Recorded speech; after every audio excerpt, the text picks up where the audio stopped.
Web series review करेंगे परिवार।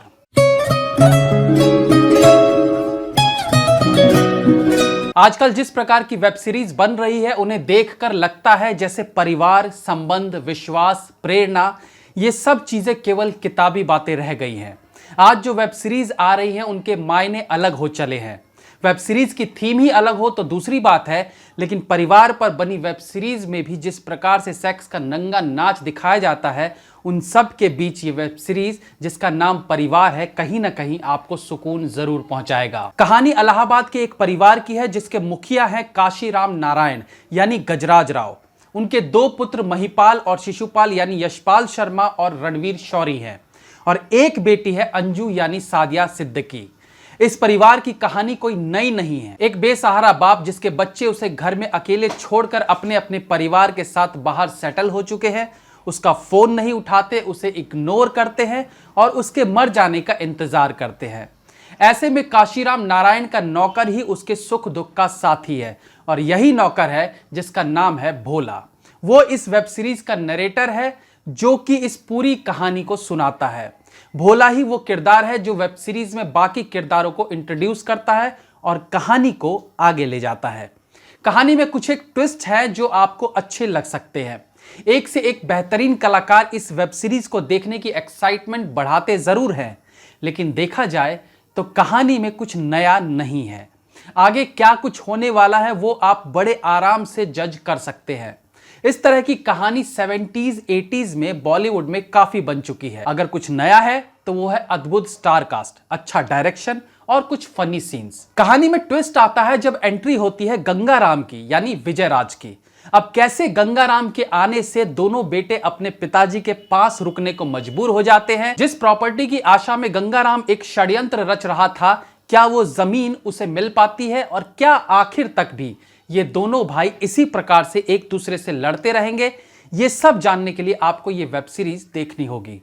बाप की प्रॉपर्टी को कब्जाने के लिए बेटों के बीच की लड़ाई बॉलीवुड का एक पुराना कंसेप्ट है, लेकिन अगेन वही बात, उस कंसेप्ट में आप क्या नयापन ला सकते हो वही फिल्म की खासियत बन जाती है। ऑफ कोर्स एक्टर्स की एक्टिंग, कुछ अच्छे डायलॉग्स और स्क्रीन प्ले इस कहानी को थोड़ा डिफरेंट जरूर बनाते हैं। गजराज राव एक ऐसे कलाकार हैं जिन्होंने पिछले कुछ सालों में अपनी एक्टिंग का लोहा मनवा लिया है, खास तौर से बाप के किरदार में। लेकिन प्रॉब्लम वही है, बाप का किरदार। उनकी पिछली 3 साल की फिल्में उठा लो तो हर फिल्म में उनका लगभग सेम किरदार रहता है, बट स्टिल उस किरदार में वो कुछ नयापन लाने की कोशिश करते रहते हैं, जिसके कारण अब भी इस स्टीरियोटाइप किरदार में लोग उन्हें पसंद करते हैं। यहां भी उनका काम अच्छा है, उनकी डायलॉग डिलीवरी बेहतरीन है। रणवीर शौरी तो एक उम्दा कलाकार है ही, अपने अनोखे अंदाज के कारण वो हर तरह के किरदार को अच्छे से निभा जाते हैं। उन्होंने न केवल कॉमेडी में अपना दमखम दिखाया है, बल्कि सीरियस रोल्स और नेगेटिव शेड्स वाले रोल्स को भी बेहतरीन निभाते आए हैं। इस फिल्म में वो गजराज राव के छोटे बेटे के किरदार में है। नॉर्मली देखा जाए तो इस तरह के किरदारों में कोई नयापन नहीं है। वही छोटे भाई का रोल जो अपने बड़े भाई से प्रॉपर्टी के लिए लड़ता है, बाप से चिढ़ता है, बीवी की बात मानता है। बट इस आम से किरदार को भी रणवीर शौरी ने कुछ अलग तरह से निभाने की कोशिश की है।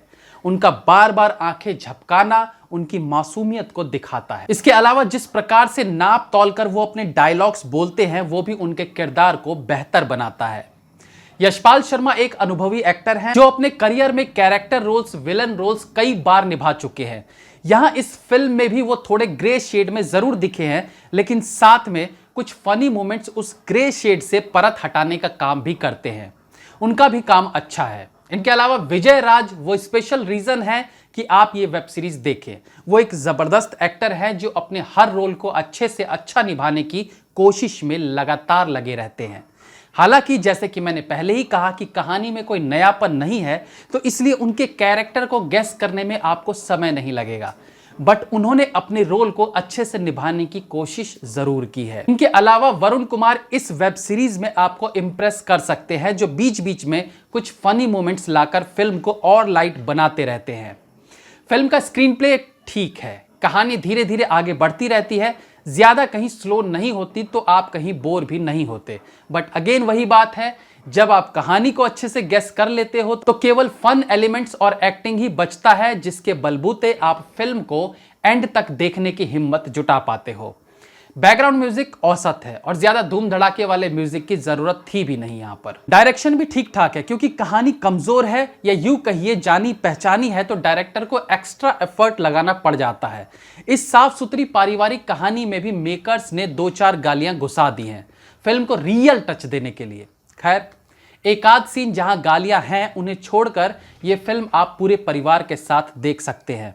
मेरी तरफ से इस वेब सीरीज को 3 stars. Have a nice day.